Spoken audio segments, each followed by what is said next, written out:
పవన్ తో పెట్టుకున్నాడు, అడ్రస్ లేకుండా పోయాడు. జగన్ అండ చూసుకొని రెచ్చిపోయాడు. నోటికొచ్చినట్లు లకారం భాషలో దూషించాడు. ఫ్యాన్ పార్టీ మళ్లీ అధికారంలోకి రాకపోవడంతో ఆయన పాపాలు పండాయి. కేసులతో అరెస్ట్ అయ్యి జైల్లో చిప్పకూడు కూడా తినొచ్చాడు. పవన్ కళ్యాణ్ ను తిట్టిన దానికి ఇప్పుడు అవకాశాలు రావడమే కష్టంగా మారింది. ఛాన్సుల కోసం అవస్థలు పడుతున్నాడు. మరి రాక వచ్చిన అవకాశాన్ని కాపాడుకునేందుకు జాలి మాటలు మాట్లాడుతున్నాడట. ఇంతకు ఎవరైనా ఏంటి ఆయనకొచ్చిన కష్టం?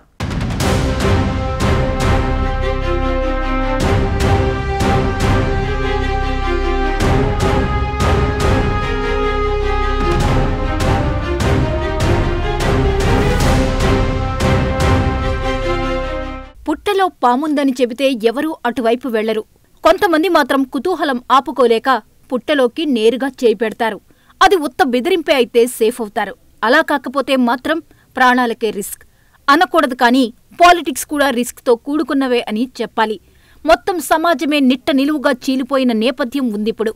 ఏ పార్టీకి ఓటేస్తారు, ఎవరు మీకు ఇష్టమైన నాయకుడు అంటే ఒక సాధారణ మనిషి కూడా నోరు తెరిచి నిర్భయంగా తన మనసులో మాటను చెప్పలేని రోజులు వచ్చేశాయి. తాము అభిమానించేవారు అధికారంలో ఉంటే పర్వాలేదు, వారు దిగిపోయారు అంటే వేధింపులు మామూలుగా ఉండవు. అందులోనూ నోటికి అడ్డు అదుపు లేకుండా రెచ్చిపోయే పోసాని కృష్ణమురళి లాంటి వారి పరిస్థితి అయితే ఇక చెప్పేదేముంది. 2019లో జగన్ సీఎం అయిన తరువాత ఆరోగ్యకరమైన రాజకీయాలు అన్నవే అంతరించిపోయాయి. కక్ష సాధింపు రాజకీయాలకు బీజం పడింది. ఇప్పుడు ఎవరైతే వైసీపీ హయాంలో చెలరేగిపోయారో వారందరికీ ముక్కుతాడు వేసేసింది కూటమి సర్కార్.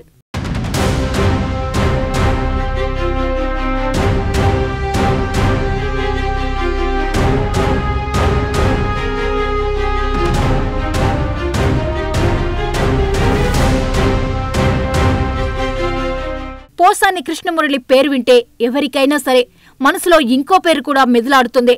మెంటల్ కృష్ణ. అదేనండి ఆయన తీసిన సినిమా పేరది. వైసీపీలో ఉన్నప్పుడు పోసాని ప్రత్యర్థి పార్టీలపై తీవ్రంగా విమర్శలు మొదలుపెట్టారు. వైసీపీ అధికారంలో ఉన్న సమయంలో పోసానికి ఫిలిం డెవలప్మెంట్ కార్పొరేషన్ చైర్మన్ పదవి వచ్చింది. దీంతో చంద్రబాబు, పవన్ కళ్యాణ్ వంటి నాయకులను దారుణంగా విమర్శించారు. కానీ 2024లో వైసీపీ ఓటమి చెందాక పోసానికి కష్టాలు మొదలయ్యాయి. ఫిబ్రవరి నెలలో రాజంపేట పోలీసులు పోసాన్ని అరెస్ట్ చేసి గుంటూరు, విజయవాడ, కర్నూలు, నరసరావుపేట జైళ్లలో తిప్పారు. సుమారు 20 రోజులు ఆయన జైళ్లలో చిప్పకూడు తినాల్సి వచ్చింది.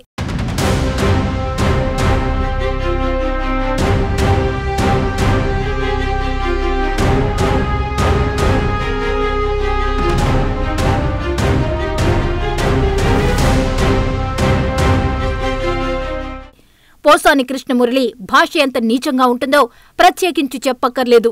అసలు పోసాని స్టైలే సెపరేటు అన్నట్లుగా ఉంటుంది. పిచ్చివాడ్లా సెకండ్కోసారి చొక్కా పైకి లాక్కుంటూ ఉంటాడు. నన్ను మించిన మొనగాడు లేడు అన్న అహమో లేదంటే అదేమైనా కొత్త రకం జబ్బో తెలియదు గాని పోసాని కృష్ణమురళి ప్రవర్తన, ఆయన మాటలు చూస్తే నిజంగానే మెంటల్ కృష్ణ నామధేయాన్ని సార్థకం చేసుకున్నట్లే ఉంటుంది. పవన్, చంద్రబాబులను బాగా తిడుతుండటంతో జగన్ కూడా పోసానికి పదవి కట్టబెట్టి బాగా ప్రోత్సహించారు. తీసుకున్న పదవికి న్యాయం చేయని పోసాని ప్రతిపక్షాలను తిట్టడానికే అన్నట్లుగా ఉద్యోగం వెలగబెట్టాడు. అసమర్థుడిగా మిగిలిపోయాడు. పోసాని కృష్ణమురళి మొదట్నుంచి జగన్కు కొమ్ము కాసిన వారిలో ఒకరు. పవన్ కళ్యాణ్ను దారుణమైన భాషతో తిట్టాడు. జగన్ మెప్పు కోసం సొంత కమ్మ కులాన్ని సైతం చులకనగా మాట్లాడిన పోసాని టీడీపీ హిట్లిస్ట్లో ఒకరిగా ఉన్నారు.